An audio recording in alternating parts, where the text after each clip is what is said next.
She never thought it would happen to her. When she met, let's call him.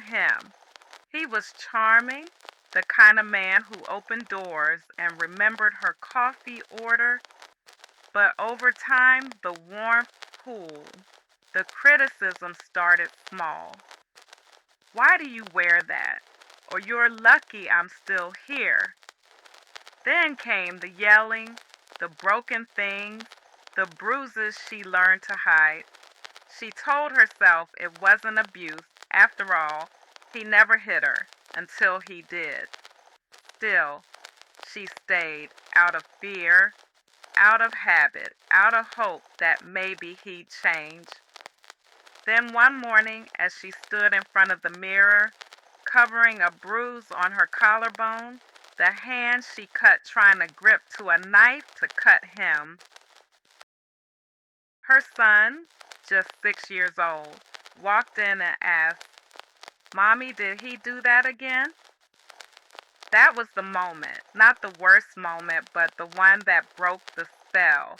That night, when him was out drinking, she packed 2 bags, one for herself, one for her son. She had already called her mom and brought a one-way ticket during a lunch break at work.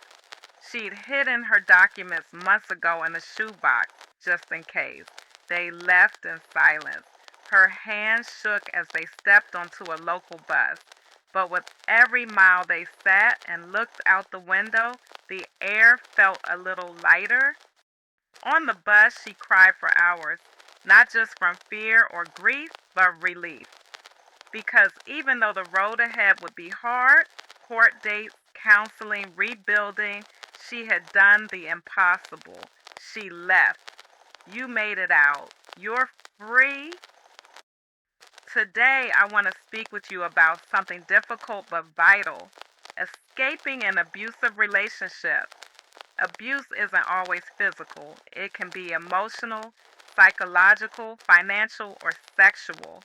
And while every situation is unique, there are some universal truths we must understand.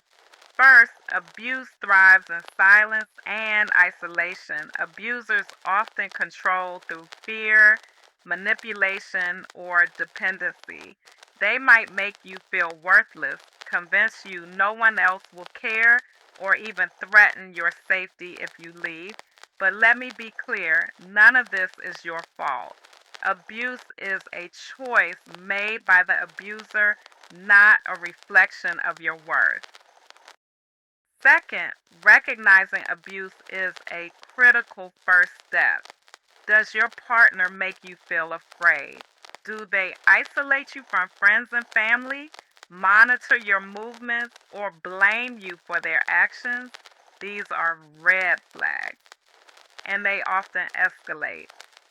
Third, leaving an abusive relationship is not as simple as just walking out. It takes planning, courage, and support. Create a safety plan. Know where you can go, hide important documents, and have a trusted contact who knows your situation. Use resources like domestic violence hotlines, shelters, or legal aid services. You are not alone. Finally, healing begins the moment you choose yourself. You may feel guilt, grief, or confusion. That's normal. But over time, safety and freedom can rebuild your sense of self.